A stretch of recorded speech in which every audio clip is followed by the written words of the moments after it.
Assalamualaikum warahmatullahi wabarakatuh. Bertemu lagi dengan saya, Winarti Esmat, calon guru penggerak Angkatan 4 dari Kabupaten Bogor. Dengan fasilitator Bapak Dedi Hermawan MPD dan pengajar praktik Ibu Asia MPD. Kali ini akan membahas koneksi antar materi modul 2.1.A.9 tentang pembelajaran berdiferensiasi. Apa yang dimaksud dengan pembelajaran berdiferensiasi dan bagaimana hal ini dapat dilakukan di kelas? Definisi pembelajaran berdiferensiasi. Yang pertama, merupakan pembelajaran untuk mendukung kebutuhan semua murid. Yang kedua, serangkaian keputusan masuk akal atau common sense yang dibuat oleh guru yang berorientasi kepada kebutuhan murid.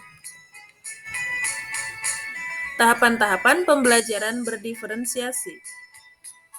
Yang pertama, tujuan pembelajaran didefinisikan secara jelas, baik jelas bagi guru maupun jelas bagi murid. Yang kedua, merespon kebutuhan murid. Yang ketiga, menciptakan lingkungan belajar yang mengundang murid untuk belajar dan bekerja keras. Yang keempat, manajemen kelas yang efektif. Dan yang kelima, penilaian yang berkelanjutan. Macam-macam diferensiasi. Yang pertama, diferensiasi konten. Yang kedua, diferensiasi proses. Dan yang ketiga adalah diferensiasi produk. Diferensiasi konten mencakup materi pengetahuan, konsep, dan keterampilan. Diferensiasi proses, kegiatan yang memungkinkan murid berlatih dan memahami konten.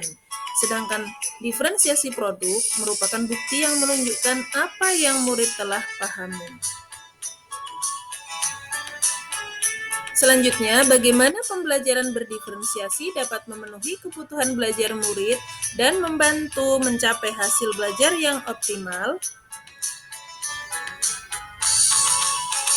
Yang pertama, mengidentifikasi kebutuhan murid berdasarkan kesiapan belajar atau readiness, minat siswa atau interest, dan profil belajar siswa atau learning profiles. Kesiapan belajar siswa meliputi beberapa hal, diantaranya bersifat mendasar atau transformatif, konkret atau abstrak, sederhana atau kompleks, terstruktur atau terbuka, tergantung atau mandiri, lambat atau cepat. Minat siswa, langkah-langkah untuk menumbuhkan minat siswa di kelas, diantaranya yang pertama, cocokkan. Mencari kecocokan antara minat murid dengan tujuan pembelajaran. Yang kedua, koneksikan. Menunjukkan koneksi antar materi pembelajaran. Berikutnya, jembatani. Menjembatani pengetahuan awal murid dengan pengetahuan yang baru. Selanjutnya, memotivasi. Memungkinkan tumbuhnya motivasi murid untuk belajar. Profil belajar murid atau learning profiles. Di dalamnya mencakup lingkungan, yaitu suhu, tingkat aktivitas, tingkat kebisingan, dan jumlah cahaya. Kemudian pengaruh budaya, gaya belajar, dan multiple intelligence. Bagaimana keterkaitan modul 2.1, yaitu pembelajaran berdiferensiasi dengan materi sebelumnya?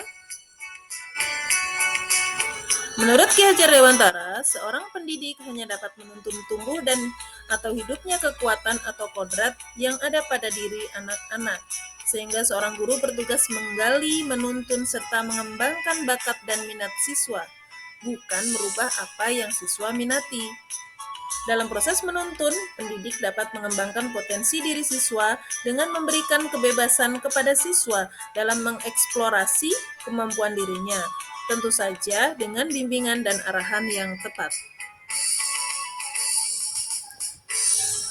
Kaitannya, pembelajaran berdiferensiasi dengan trilogi pendidikan menurut Ki Hajar Dewantara yang berkaitan dengan nilai dan peran guru penggerak.